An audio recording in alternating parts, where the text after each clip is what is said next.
Hi, good evening, and thank you for joining me in another presentation. This is presentation number 5 in the series, How to Use Science to Understand Love. And in this presentation, we will talk about true love. What exactly is true love?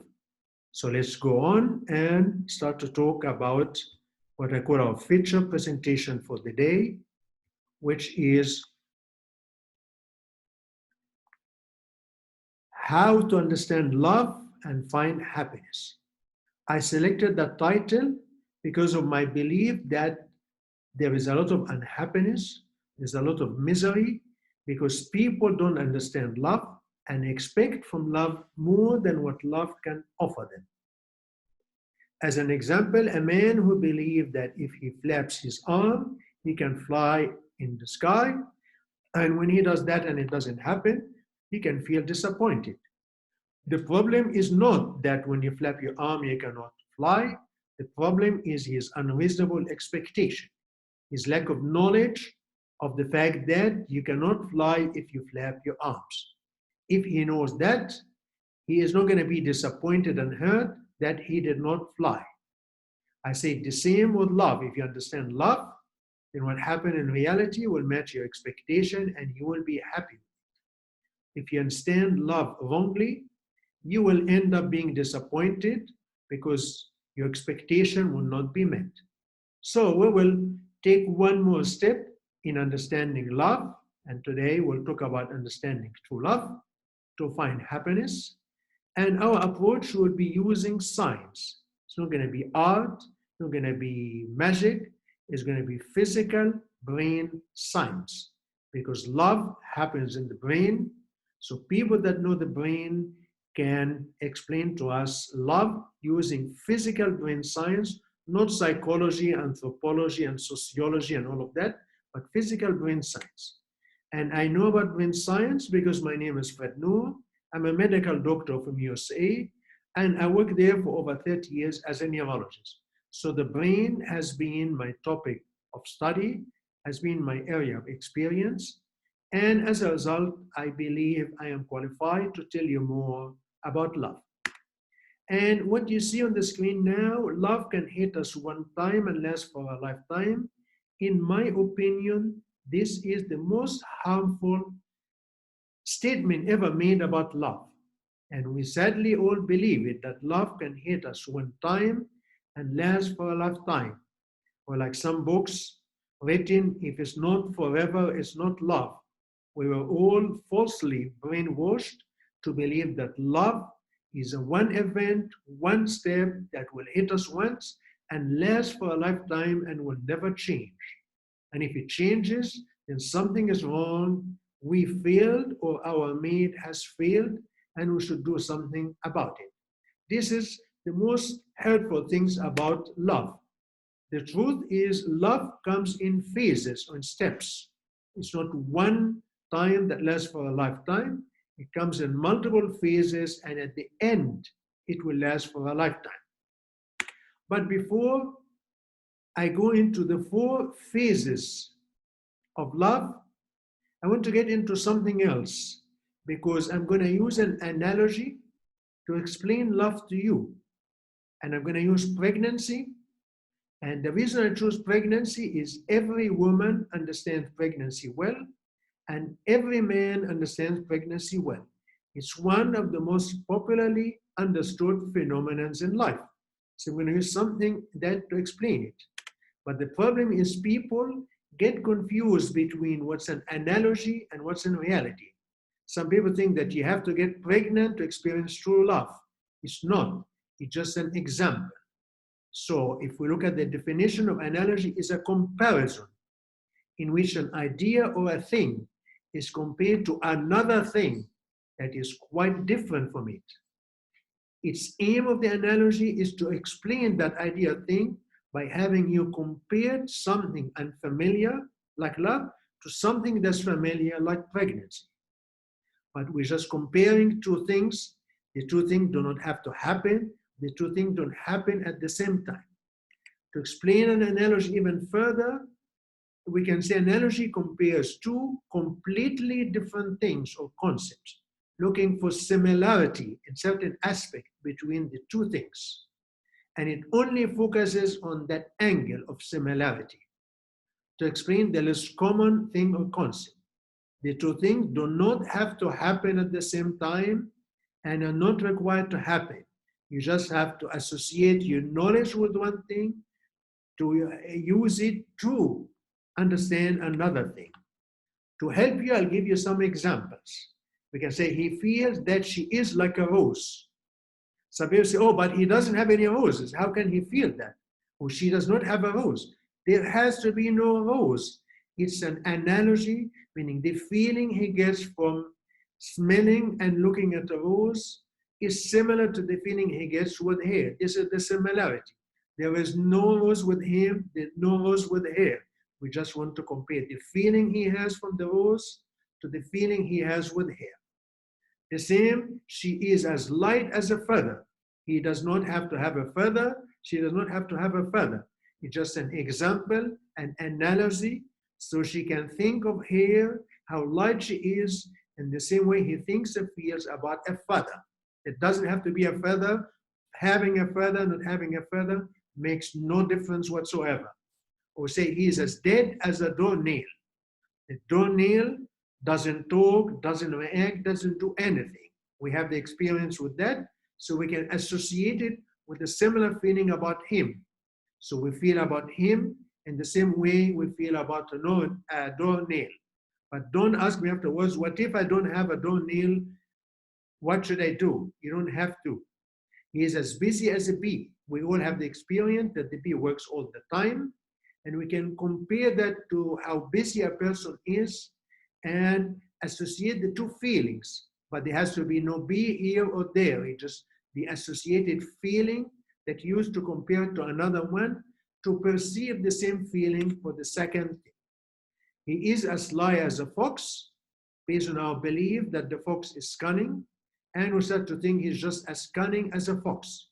He doesn't have to have a fox. There does not have to be a fox anywhere.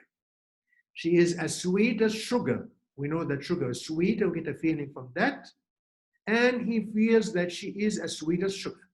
Don't write a question afterwards about she's diabetic, she cannot eat sugar. Now what should happen? There's no sugar. We want to associate a feeling with another feeling. I hope I'm clear, because I keep hearing these questions again and again. And saying it would be as difficult as finding a needle in a haystack. We know that finding a needle in a haystack is very difficult. Finding something else that is difficult, we can use it as an analogy, but there does not have to be a needle, there does not have a haystack. I hope this is all clear, so we can move on to talk about the phases of love. And in a previous lecture, number 1, we talked about the first phase of love, which is mate selection. I never met anybody or met anybody who knows anybody that fell in love, but he have not chosen whom he loves yet. Yes, I'm in love with whom I don't know yet. I have to select somebody. It's impossible. Love has to start by mate selection. You have to select the man or the woman that you're going to love. And how do we do that? First step is we use a part called unconscious brain. That was part 1 of this series, How to Use Science to Understand Love. And we call that instinct or chemistry. You somehow feel attracted to someone and not the other one. We explained that in details in part 1. You can look at it again. After that, you use your conscious brain to select that person. And that was part 2 of the series. And you can go back if you have not seen it yet and find part 2. When both the conscious brain and the unconscious brain consent to that selection, consent that this is the man or the woman of my dreams or the ones I want, then we move immediately to phase 2 of selection. And we call it romance. We also call it falling in love. So this is the second phase of romance. And this is part 3 of the presentations. This is a picture of 2 people that are getting married, just got married. He is very happy, that is very happy. I'm going to try to make you feel how these people feel and the relationship of that feeling to the whole picture of having a baby. But she does not have to be pregnant to have that feeling. He cannot get pregnant to have feeling. There's no physical relationship between the act of pregnancy and the feeling of romance. I just want you in your mind to think about an analogy at two similar feelings. So I want you to feel about falling in love to that feeling of romance. But why do we have that phase? Why do we have romance? Most of us are brainwashed to believe that we have romance to find joy and happiness and pleasure, to wake up at night thinking about your beloved, to see them as the most beautiful or handsome men ever existed, to imagine that they're perfect, to be obsessive, keep sending them letters and texts nonstop day and night, to think about them day and night, and so on. But I say, no, that is not really the purpose. What do you mean? Well, best way to explain it is to talk about the main drug effects and the side effects of a drug. And let me give you an example. A woman goes to see a doctor and he gives her a medicine that she takes and starts to get dry mouth and blurred vision. You're going to ask her, what did the doctor do for you? Oh, he gave me a medicine. They gave me dry mouth and blurred vision. But if you look at the reality, it's different. She went to the doctor who checked her cholesterol and it was very high. So she's at risk of having strokes and heart attacks. And to lower her risk, he gave her medicine that lowered the cholesterol. That medicine main effect is to lower the cholesterol. That medicine has a side effect of dry mouth and blurred vision. But because she did not fear the cholesterol when it was high, and because she did not fear the cholesterol when it was low, it is logical and natural that she feared the medicine is just to give her the dry mouth and the blurred vision. But in reality, that is not the real purpose of the medicine. These are the side effects. In the same way, I say romance main effect is to cause multiplication of the monoamines, and these are the chemicals, the multiplication of the nonapeptide, and these are the chemical responsible for true love later on. And it does it by increasing a group of chemicals in the brain called monoamines. So during romance, all the manifestation that we feel of romance are the manifestation of monoamines. And this is similar to the woman feeling dry mouth and blurred vision. So we somehow wrongly conclude and believe that the purpose of love is to give us this state of ecstasy and joy, obsession, compulsions, feeling that our mate is perfect, and so on. But in reality, it's not. These are the side effects. The main purpose for romance, as we see, 3 out of the 4 chemicals cause a massive increase in the nonapeptide effects. The number of the cells, the number of the receptors massively increase. It's a phase of preparation for something that will happen later on. If we use corona epidemic or pandemic as an example, romance is the phase when all nations will be constructing and building millions of masks, personal protective devices, and ventilators, and the medication for that. And when they are ready, then the virus can come and hit, and its effect will be altered. So it's in the same way. Romance is caused by massive increase in the effect of the monoamines. It does 2 things: increases the nonapeptide effect to prepare us for true love, and it gives us a side effect of all this manifestation of romance. Sadly, we believe this manifestation of romance is true love, and that this should last for a lifetime. But in reality, it does not. It is a preparatory phase, and once the preparatory phase ended, it has to end, and we have to move to the next phase, which is true love. So I'm going to use the analogy of pregnancy. Again, you don't have to be pregnant to experience romance. You don't feel romance during the pregnancy. It's just an example, it's an analogy. See how you feel about pregnancy, you know a lot about it, and associate that in your mind with the feeling of romance. And true love, I want you to associate it in your mind with the woman actually having a baby. It does not mean that true love starts when you have a baby. There's absolutely no relationship between having a baby and having true love. Men and women can experience true love equally. Men cannot have a baby, women can have a baby.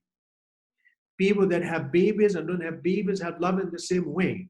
So there's no relationship again and again between the two, just an example, just an analogy. So keep the two images in mind.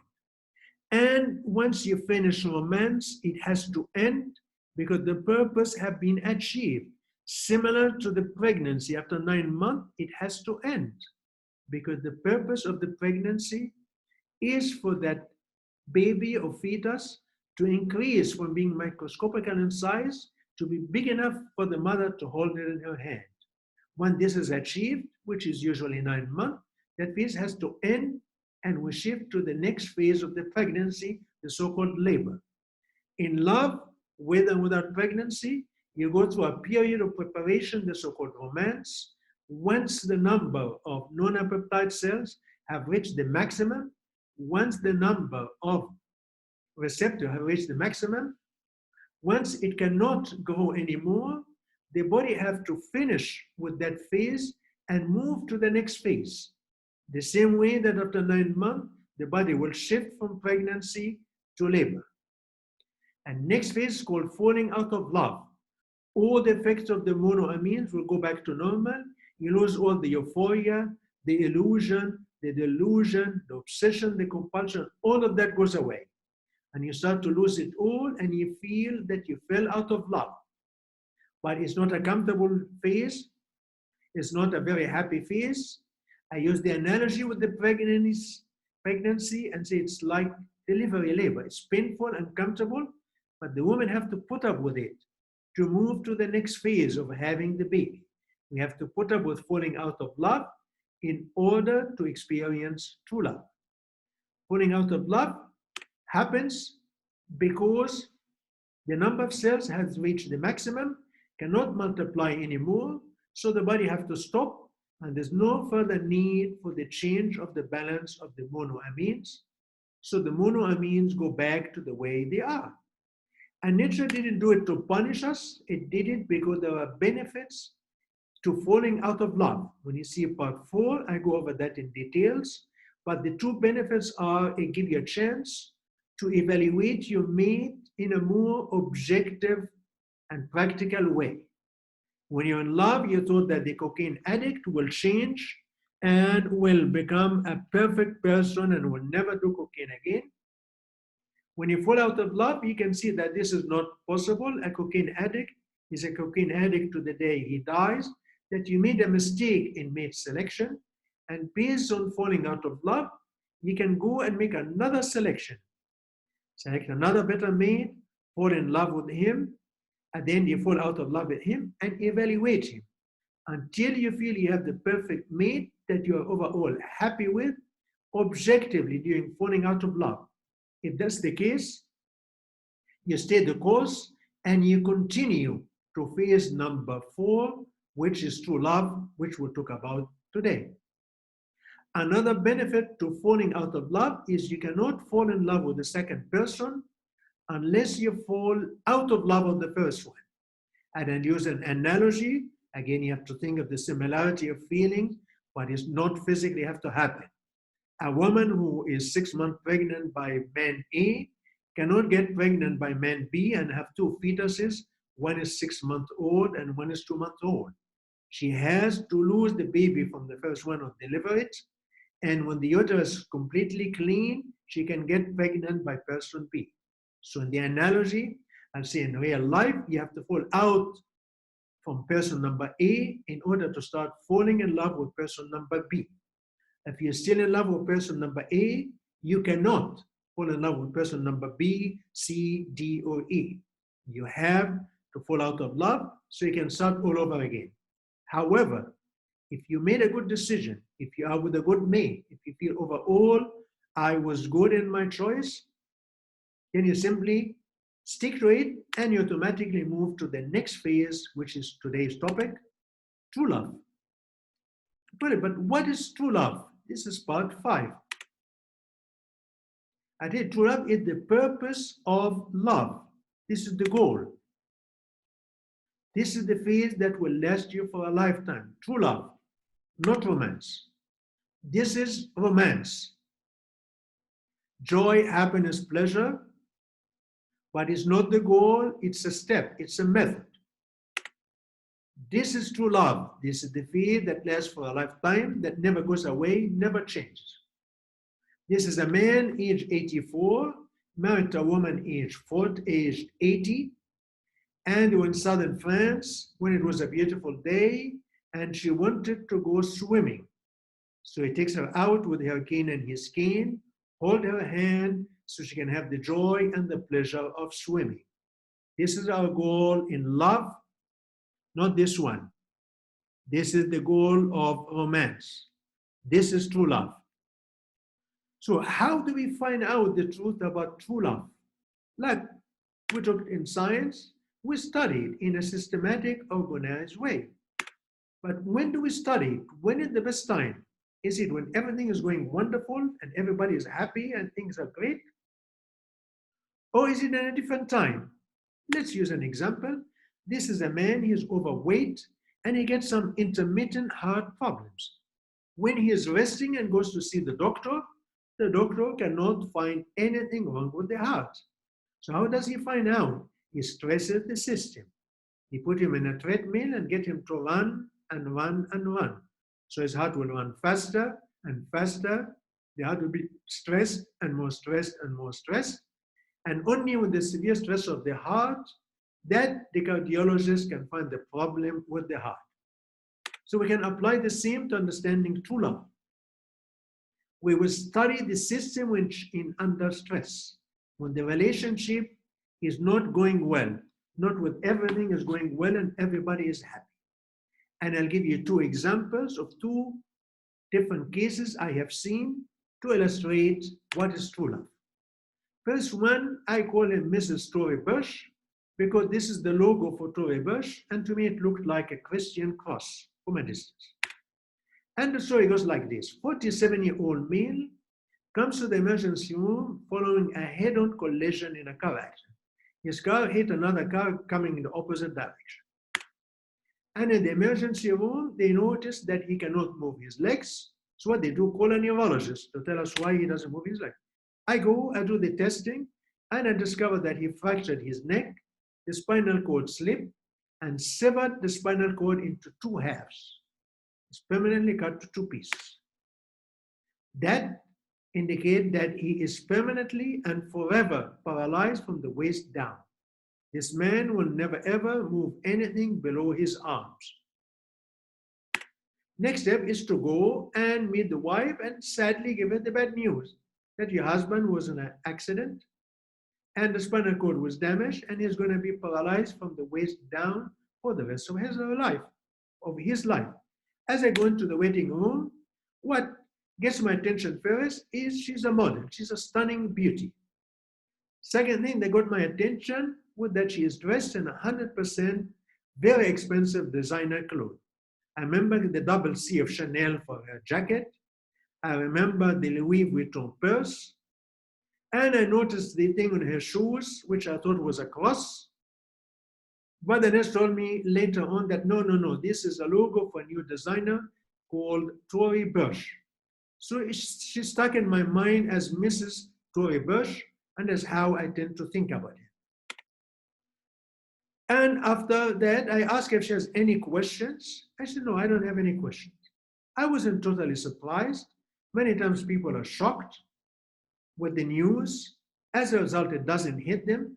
They don't process reality. They feel like it's a dream or something like that, and they cannot think of any questions. Later on, they have some questions. So I was waiting for her to get over the shock, the anger, the depression, and the acceptance, then come to ask me questions. 2 weeks later, she told the nurse that she has a question to ask me. So I went to the conference room to talk to her. Just one question. When can I bring the kids to see their father? I know that the experience of kids seeing a father at the hospital usually is ingrained in the brains for a lifetime. An experience, they never forget it. And children at different age react differently. So I had to ask her the question, how old are your kids? She said, we have two boys. One boy is 12 and one boy is 14. That made me to think in my mind, they are probably married for at least 15 years to have a 14-year-old son. So I told her, if you wait for 2 days, the ventilator will be off, the nasogastric tube will be off, a lot of IVs will be off, he will be able to talk. So that might be a good time for you to bring the kids. So the experience is not so scary and the memory is not so bad for them. And that's what she did. 4 weeks later, she told the nurse that she has another question for me. So after I saw him, I went to the conference room in the intensive care unit to answer her question. And what was her question? She asked me, how will this injury affect his sexual potency? I answered that he's going to be impotent for the rest of his life. There are devices that we can use to produce artificial erections, but she replied, but that will not be a so-called spontaneous natural sex. I said, no, it will not. She said, thank you. She got up and left. I was a little bit surprised with that, but I guess people are different. 7 weeks later, I go to the neurology floor to tell him that he finished his acute case care and now he's ready to go for rehabilitation. I am conditioned and used to see people happy and excited about that. This is the moment when people start to be optimistic. I'm going to go to rehab. I'm going to beat the paralysis. I'm going to be better. I am determined. I'm successful. I can do it. So I was expecting him to be happy. But I was shocked. He seemed to be very depressed and sad and low compared to just the day before. I didn't know why. So I had to go to the nurse and ask her, what's the matter with him today? He was happy yesterday. He's very sad and low and depressed today. And she shocked me to say he was just served a divorce notice. His wife went to a lawyer, filed in court requesting a divorce. The court had to send a man to hand him the notice personally and have him sign that he received it so he can officially respond to the court and does not claim that I didn't know that I'm being sued. So that is what happened. But that really totally surprised me. What type of love is this? You have been married to the man for these 15 years. He apparently offered you a very high standard of living. You have everything designer. I know that in his car accident, he was in a Mercedes car because they told me if it wasn't a Mercedes, he'd probably be dead. And let's compare that to another patient I have seen, and I call him Mrs. Lab Technician because she worked at the hospital as a lab technician, and that's what I remembered about him. And let's look at the story. They asked me to evaluate a man with fever and lethargy, meaning he goes to sleep, they wake him up, they say 1 or 2 words, they go back to sleep, they wake him up, answer something, go back to sleep, something is wrong. Let's get a neurologist. As I evaluate him, we finally made the diagnosis of herpes encephalitis. Herpes is a virus that can infect any part of the body, responsible for common cold, but also can get to the brain and cause brain damage. Typically, we confirm the diagnosis by cutting a piece of the brain and examining it under the microscope so we're sure of the diagnosis, so we don't waste time treating the wrong things and the patient declines and maybe die.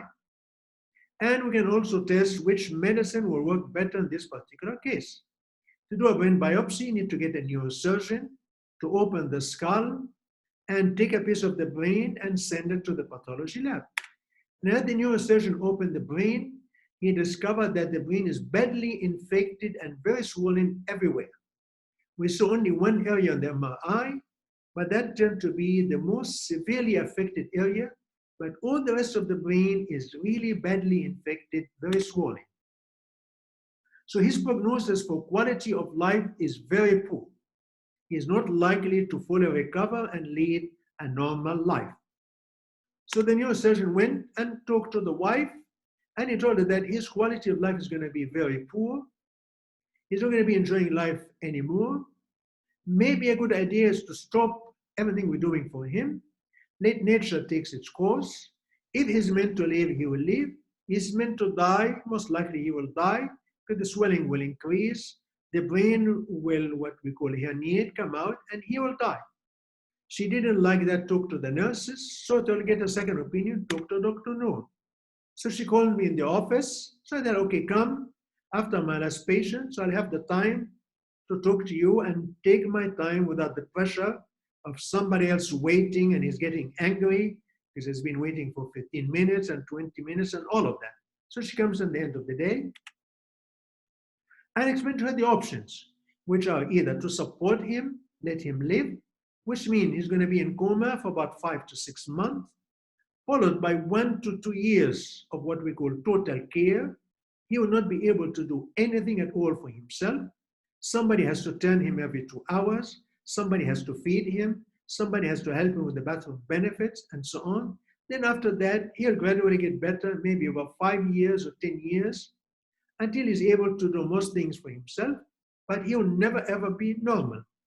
The other option is to do nothing and let him die. He doesn't suffer, and other people don't suffer with that as well. Her response, no, I cannot let him go. He is my husband. I remember distinctly her saying very loud, he is my husband. And I said, it's going to cost a lot of money and work. She said, that's okay. We have 3 children, and the family will do everything it can to support him. I have 2 children in college. They can drop college and go to work or go to study in college later on when that is normal. We will all work to earn money, to pay for his care, to spend the time to take care of him. We will support him. We will not let him go. That was very shocking to me because sadly, for me maybe, it was the same day that I heard that Mrs. Bush was divorcing her husband because he became paralyzed for life from the waist down and he can no longer have natural sex. That got me to think in my mind, what's the difference between the 2 women? Is it all the same love or the different types of love? Afterwards, Mrs. Lab Technician came with her husband to my office every time for years and years. She never gave up, never tired, never got discouraged, was always coming, always taking care of him, always asking. I was curious about the 2 different types of love. Why do they feel this way? A question I had in my mind at the time, if this is true love, if it's true love, is true love meaning romance that lasted for a lifetime? Before he got sick, was she feeling the manifestation of romance, hoarding, keeping every little piece of paper, gifts, thinking about him obsessively, writing to him obsessively, feeling he's perfect or not? And she said, no, none of that. We're just normal 2 couples. We're not having all of that. That's all finished 15 or 20 years ago when we were in love. It lasted a year or 2, and then it ended, and that was it. That was different. That was interesting. But I wanted to ask the same to Mrs. Story-Birch, whether she ever had the manifestation of romance when she first married Mr. Story-Birch or not, and whether she had the same manifestation before he got injured or not. But sadly for me, she never came back. I only heard from a nurse that 1 year later, she got married to somebody else who found that she is a stunning beauty and wanted her beauty. But I can put my prediction based on what I know today, and that Mrs. Story-Birch never ever fell in love with Mr. Story-Birch. She chose him with her conscious brain only. She did what we see live on television every day worldwide in the series of The Bachelor and The Bachelorette. He put a checklist and select someone. And as a result, he never fall in love with them. When you don't fall in love with them, you never experience true love because your brain never had the monoamine to multiply the nonapeptides to give you all the effects and manifestation of true love. So you just continue to share life with that person. So what type of love that is? To me, it's not romance. It's not true love. It's another love that I call companionate love. You have someone as a companion, and you share that with him for many, many years, and he can stay forever like this. But you never ever experience the other type of love that we're talking about today, the so-called true love. People ask me, what is the most shocking thing to you about love that you discovered by writing a book about love? Or say, what shocked me is the number of patients that came to me afterwards to say, I read your book, and I have to admit that I've been living with my husband, with my wife for 30, 35, 40 years, but I never loved them. I do not love them now. Many say, I can't wait until he's dead or she's dead. There's no true love. There's companionate love, and that's it. And that's interesting to me. Now let's go back to the science of love. Let's talk about the brain chemistry of true love. Because true love is physical, it is in the brain, it's based on physical brain chemical changes, not psychology and all that garbage, it's real. And it all started by this mouth. This little mouth is what taught us about love. You think, what, a mouse? What do I have to do on the mouth? It's a tiny little, stupid little thing. I don't like it. I am intelligent. I am powerful. I am a human being. I have nothing to do with this mouth. I feel offended and insulted that you want to compare me to this mouse, or that you think that me and the mouth have anything in common. Look how beautiful and big and smart and capable I am, how strong emotions I have. I am very sophisticated. This is a very primitive animal that have nothing to do with me. I absolutely refuse that you use any comparison between the two. This is garbage. This is probably pseudoscience. But then I ask you, what is the difference between the genetic code of the mice and the genetic code of you human being? Do you know? Do we share 10% of the genes with the mice, 20%, more or less? Actually, when you look at this website called 23andMe, it's an American company that specializes in studying genes and studying the genetic code. They do nothing but read genetic code for different people, genetic code for different animals. And look what they found. The mouse has 90% of our genetic code. So what made this woman so big, beautiful, intelligent, independent, and all of this wonderful thing we feel about ourselves is only 8% of the genetic code. That's why in the medical profession, the great majority of studies are done using these mice, because that will cover 92% of the genetic code. It's 92% of the physiology in exactly the same way. Even further, this chimpanzee, the genetic code of the chimpanzee and the genetic code of this beautiful woman share 98% of the structure. What made the woman intelligent, independent, and all of things that we think about ourselves as human is only 2% of the genetic code. The point I want to make is, yes, we can use the mouse as a model for love. And it all started by a researcher who was doing experiment using that. And he was an observer getting mice from two different parts of the United States. But he made an observation that if he gets them from part of the US called the prairie, which is the flat part in the middle of USA, these mice are monogamous. Each one will take a spouse and they'll stay together for a lifetime. And if one of them die, the other one will not take another mate. He noted that they spend hours licking each other. They actually hug. I didn't know that mice can hug, but they do. And they care about each other. Well, if you get the mouse from another part of the US, called the Rocky Mountains by Colorado and this area, they are totally different. They are promiscuous. They never take a spouse, never stay with the spouse. They only look for somebody of the opposite sex during the mating time. They have the intercourse and thank you, goodbye. They don't get close to the other person. They don't cuddle. They don't hug. If the person died, they don't care because they don't know them. Next time they have to mate, they choose the old mate in the same way as they choose any other one. They don't prefer or unprepare the other one. What happened before has nothing to do with having sex now. And as they studied in more, as he published that, and more scientists became interested, more scientists pay attention to the behavior of the mice of the world they have and where they came from. Everybody agreed that yes, when they come from the prairie, this is called prairie voles, they know love. And if they came from the mountains or mountain voles, they don't know love. And more studies and competition. And then they found there's a chemical substance called vasopressin in both of them, but that the prairie vole that knows love have the receptor for it, while the other one does not. If we think about the chemical substance is like the key, the receptor is the keyhole. You need to put the key in the keyhole to open the door, to enter the room of love. And when the prairie vole can release the chemical, receive the chemical, produce the effect, he knows love. When the mountain vole releases the chemical, he has the key, but there's no keyhole. So he cannot open the door. He cannot enter the room of true love. And as a result, he does not know love.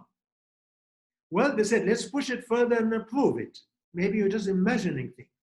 So they spend a lot of time and effort to find the genetic code responsible for making this receptor, the vasopressin receptor. And they took that genetic code and implanted that in the brain of these mountain voles. And watch their behavior. And guess what happened afterwards? The mountain vole started to take a spouse, started to know love, started to spend hours cuddling with that spouse, started to spend hours licking and cleaning the other spouse, started not to take another spouse when that spouse disappeared. They knew love when they had the receptors, which is an example of the genetic difference between people that can love and people that are incapable of loving. I given the presentation about falling out of love, a story called Of Human Bondage, where a man falls in love with a woman, the woman is unable to love him, the woman is unable to love other men, the woman has a child, is unable to even love her own child. And this probably is the explanation. Most likely, she does not have the genes to form the vasopressin receptors. As a result, she is never ever able to love anybody. And let's look at the arrow here. So the word romance, to remind you that romance is used by a different set of chemicals called monoamines, which are two families. One is called catecholamine to the left and serotonin to the right. Catecholamine have three members. Epinephrine is the name used in USA, and adrenaline is the name used in England, France, and Europe. Epinephrine, adrenaline are the same thing. Epinephrine is in Greek, adrenaline is in Latin. It's the same thing. Like in French saying faux and in English saying false, it means exactly the same thing, just two different languages. So no epinephrine and no adrenaline is the second chemical, and the third chemical is dopamine. And these are the four chemicals that we know now about romance. And if you move next, true love, and I have an hour to make you pay attention, I'm talking about true love, it's a different set of chemicals. We call them nona peptides. Nona meaning 9. Those of you who speak French know that the number 9, meaning 9, came from nona. The month November was the 9th month of the year. Then later on, they decided to the word to add July and August to recognize two Roman czars or rulers. So the 9th month was pushed back and became the 11th. But nona meaning 9, peptide is the unit of structure of the body. The unit of structure of the house is the brick. Every house is built by multiple bricks, different shape, different sizes, but it just depending on how many bricks to put. Society's basic unit is the person. Small village has small number of people, big village has no more number of people, but the unit is the person. The same, the unit in the human body for building is the peptide. And the two of them, oxytocin and vasopressin. And you notice two are the same color, shape, size, because they're two exactly equal. There's no difference between them except in a couple of minor things. I explain other things in the book, but there's no need to complicate the lecture further. And let's just say that two of them that are the same. And let me show you an example of the non-apoptite. It's like these 9 people standing. Each one is holding the hand of the one next to him. There's a free hand at one end, free hand at the other end. If this is vasopressin, if we take this guy number 3 from here and number 3 from the other end and switch them around, the girl will come and stand here, the boy will stand here, they're the same, then it becomes oxytocin. So there's a great similarity between the two, only differs in where two people stand. They switch places, they become something else. Few points of difference: oxytocin has a receptor for estrogen. And because we know that women have more estrogen than men, this results in that there are more oxytocin receptors in women's brain than in men's brain. We also know that oxytocin is a chemical substance in the brain responsible in suppressing aggression. And this is the biological basis why women are less aggressive than men in general. The other one is called vasopressin, and on its surface it has a receptor for testosterone, because testosterone is more common in males. Males' brain have more receptors and cells for vasopressin than women. And because vasopressin enhances aggression, men tend to be more aggressive than women. The other minor differences, but I don't want to complicate it too much. Important thing to remember is that man has estrogen and progesterone as well as testosterone, and women has estrogen and progesterone as well as testosterone. The only difference is in the quantity. It is not qualitative, what kind of chemical it is quantitative, how much it is there. It is the same in the brain and love. The difference between men and women, they both have the same receptors with the same effect. Just women have more of the oxytocin than vasopressin. Men have more of the vasopressin than oxytocin. Another thing I want you to be aware about is that most studies you're going to read and find and hear about is done using oxytocin. This sadly made the people that are semi-educated, what I call those that know a little bit and think they know it all, to mislead the rest of us and tell us that it's only oxytocin that's responsible for true love. True love is used by one chemical substance, oxytocin. It is not true. It's like saying sex behavior is only caused by estrogen. It only applies to half the population, not both. So why on earth more studies are done on oxytocin and very few are done with vasopressin? Because in order to get either oxytocin or vasopressin, you have to inject it, get it in the blood. From the blood, it goes to the brain. At the brain, it does exactly the same thing, but in the blood, it does not. Oxytocin in the blood for a few months is safe, causes no harm. But vasopressin in the blood controls how much fluid you have in your body. So if you give too much, you retain too much fluids, you have the so-called water intoxication, and you can die because of that. If you block it and bring it down, you lose a lot of fluids from your body, you become dehydrated, and you can die because of that. So you have two chemicals that do different effects in the blood. One is safe in the blood, which is oxytocin. One is dangerous to have in the blood, which is vasopressin. Naturally, you have to use the safe one to do experiments. Golden rule in medicine number 1 is cause no harm. So that is why oxytocin is the one usually used. But please don't believe those that tell you it's only oxytocin responsible for love. In the brain, the two are exactly equal. The two are just in different quantities. Let's go back and look at our history of oxytocin and how we knew about it and what we learned about it.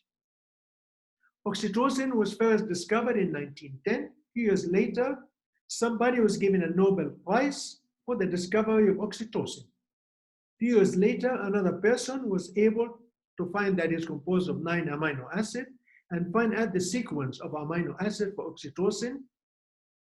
And as a result, was able to artificially make it. So drug companies can make oxytocin in their production facility, put it in bottle, and ship it to doctors all over the world. A second Nobel Prize was awarded for that discovery, discovering the structure of oxytocin and being able to manufacture it. And as we started to use oxytocin, we were surprised to find that it has an effect on behavior. We knew that we can use it for labor. A woman is 9.5 months pregnant. The baby is getting to be too big. It's going to be difficult to get out of the birthing canal, but she's not getting into labor. So what we do, we take her to the hospital, start an intravenous access, and give her oxytocin intravenously. She started labor, few hours, she delivered the baby, and it's done. Another woman has a big baby that's moving in the birth canal very slowly and hits a point when it stops and it's not progressing anymore. To keep the labor going, we give her injections of oxytocin to what we call accelerate labor, to enhance it so she can get the job done and finish. But as we use it, we discover some effect on behavior or perception that surprise us. Let me give you two examples. Woman A carries a small baby that goes and sails through the birth canal very quickly and easily, and she delivers in 2 hours, did not need to be given any intravenous oxytocin at all.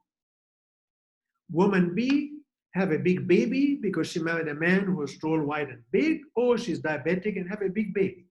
That baby is stuck in the birth canal. To get it moved, we give her oxytocin, move a few centimeters, stops. So we give her more oxytocin, we keep doing that. So she's in labor, she is screaming in pain. The nurse is yelling at her, keep pushing, keep pushing, keep pushing. She's screaming, can't take it anymore, you're almost there, keep going. And she spent 24 hours in that. Now, here's the interesting part.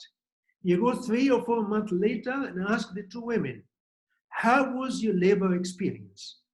And to the shock of everybody in the medical community, the woman A that delivered in 2 hours did not have any oxytocin. So it was painful, it was terrible, and it lasted forever. These 2 hours were very, very long. You go to the other woman that was given oxytocin, how would the labor? Oh, it wasn't too bad, it went by very quickly, wasn't that painful. My God, he was screaming for 24 hours. Oh, really, I don't remember that. I don't remember it was that bad. Totally different perception of what happened in labor based on giving oxytocin and not giving oxytocin. Initially, medical profession was puzzled by that. And then when I was a medical student, they told us it's just nature's way to encourage women to have more babies. So they can forget about the pain and how bad it is and how long it lasts. So they are in a hurry to have more babies, and that's it. It's a biological trick by nature to get us to have more children. Now let's shift and talk about the non-peptide in general. What are the effects? And if I believe that true love, and as we have proven, is caused by non-peptide, then this effect should be also at the same time the manifestations of true love. So we're going to look at what non-peptides can do to us, and at the same time, what are the manifestations of love, because they are the same. First one is non-peptides are proven to cause bonding and identification. What is bonding? Let me give you an example about bonding. It is COVID-19 pandemic. People are unemployed. A woman doesn't have a job, doesn't have money, has no money to buy food, has no money to buy rent. She needs money. So you can go and ask her, how much money you need? I need 1,000 euros. Okay, madam, I'll give you 10,000 euros. By exchange, I want to take your baby. What is she going to say? Absolutely not. Okay, I'm going to increase it to 100,000 euros. Oh, absolutely not. But you want the money badly. Yes, I do. But my bonding with that child is much more stronger than this 100,000 euros. If you make it 1 million, 10 million euros, she still say no. The bonding with her and the baby is much stronger than her bonding with any amount of money. This is bonding. It also is responsible for the so-called unique identification. If we go back to the same woman and tell, okay, you have this baby that you love, but your baby is mentally retarded and status. I'm going to take that baby from you and give you another baby that looks exactly the same. but is not mentally retarded and does not stutter, and I'll give you €1,000,000 as well. Would you exchange the baby? What's she going to say? Absolutely not. Even you want to keep the bad baby and not have a better baby instead? Yes, because I uniquely identify with that baby. No other one, no matter how much better, no matter how much worse it is, can do. It is this one and only, the only unique individual on earth that I want. True love does that to us. We bond with one person, we identify with one person. Mrs. Story Perch beautifully illustrated the lack of bonding and identification. The man is paralyzed, goodbye, a year later, somebody else. She did not bond with him. She did not identify him as the only human being. Any other man that can get the job done will do. So this is first effect, causes bonding and identification.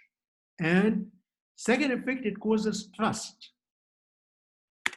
During the romance phase of love, we release the monoamines, and one of them is called epinephrine or adrenaline, make us suspicious and jealous.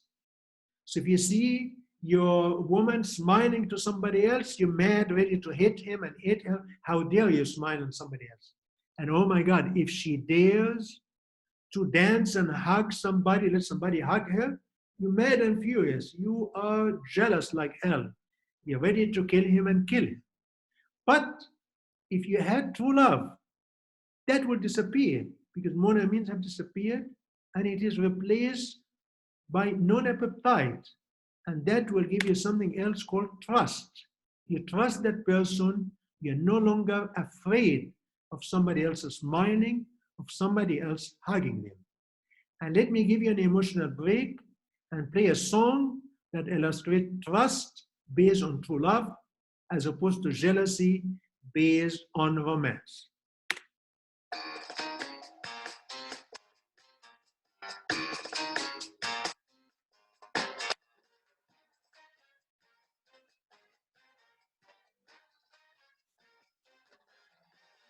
You can dance every dance with the guy who gives you the eye, let him hold you tight.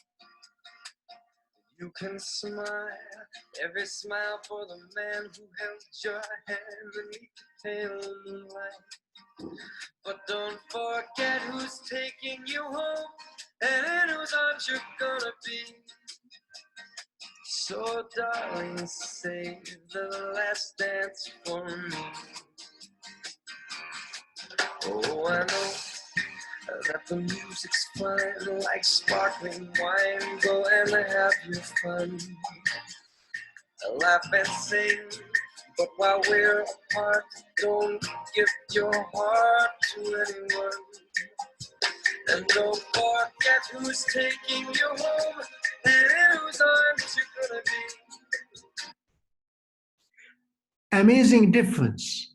Now you can dance, it doesn't bother me. You can smile, you can let him hug you while dancing. Why that? Because I trust you. Why do I trust you? Because I have a lot of non-peptides in my brain that changes my perception, changes how I feel about you. Other effects on non-peptide changing your perception of your mate was studied very well is you perceive your mate as more beautiful than any others. They did studies in real human beings in different cultures, some are advanced, some are primitive, with and without non-peptide, and proved that it has an effect, giving each person the perception that the mate is much more beautiful than anybody else. It also makes you feel that your partner is much more sexy than any other person. It gives you a biased perception. You start to feel them. Wow, she's more beautiful than any other. Oh, this woman, she's ugly. Come on. How could you say that? And you start to perceive that your partner is smarter, capable, can do anything, never fails in it, while the other people are less. And that results in other things we'll talk about later. Another effect of non-peptide is it causes a harmonious relationship and calm. They did studies on animals where they give them a sudden noise or something and they panic and run away. And then they give them nonapeptide and do the same, and they're calm and relaxed. They don't panic as much. So, nonapeptide make us calmer than otherwise. And as we learn from the example about labor, it makes our pains less painful. And as we learn from the example about labor, it makes the problem go very quickly and are forgotten. So a woman who does not have true love for her husband, does not have any nonapeptide, probably did like Mrs. Tory Burke, married him for his financial assets without falling in love. And then he goes and doesn't put the lid of the toilet down. She gets very angry, screaming, "How dare you do it again? Here's another time. You put it down, you make me so angry." And this act is very painful for her. And do you remember 10 years ago he did it, and 15 years ago he did it ago, and 25 years ago I told you that, you still don't forget it, and so on. The lack of monoamines made her get angry, made the behavior very painful, and she doesn't forget anytime it happened, no matter how far ago or how long ago. I remember each one of them. The other woman who experienced true love, if he doesn't put the lid down, she's calm. It's okay, put it down. Does it bother you? No, not really. It's no big deal. When did he do it before? Oh, did he do it before? I don't remember. Either didn't happen, happened, I don't remember. The second relationship is harmonious and calm. The second relationship is non-harmonious and stressful. This is the effect of nonapeptide. And passion is very important because passion is a two-way effect. Meaning passion makes you have more nonapeptide, and also nonapeptide makes you have more passion. So it's a loop that doesn't end.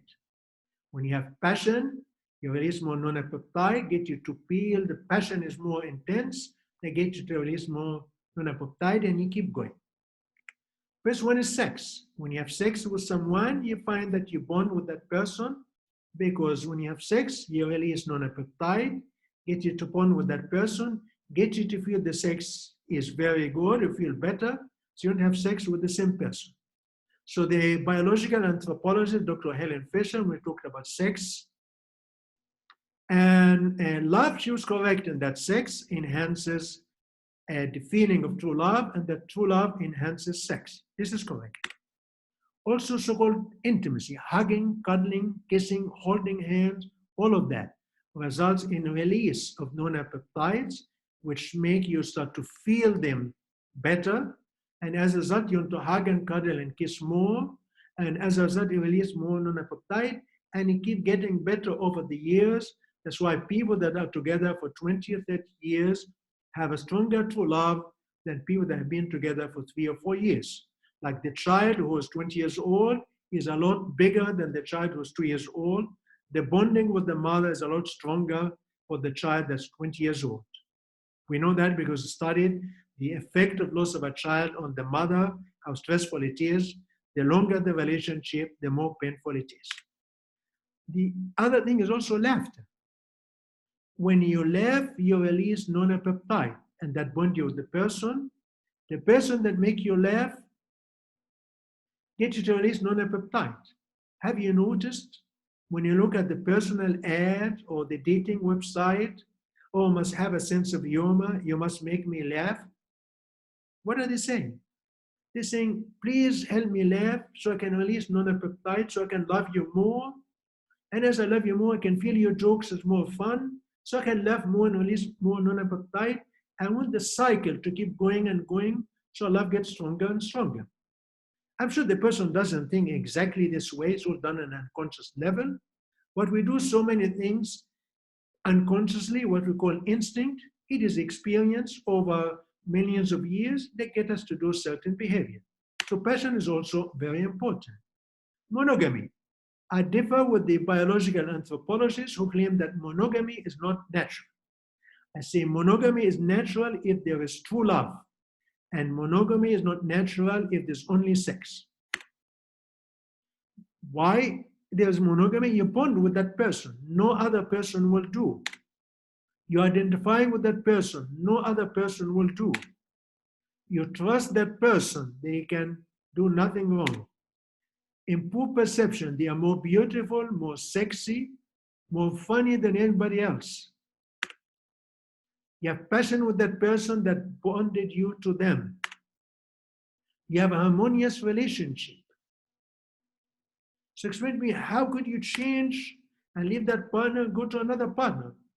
The only reason to do that is to do what? Is to downgrade, to go to someone less attractive, less intelligent, less sexy, that you don't trust. But why not would you do that? Would you change your job to another job that is exactly the same, but pay you half the salary and give you twice the stress?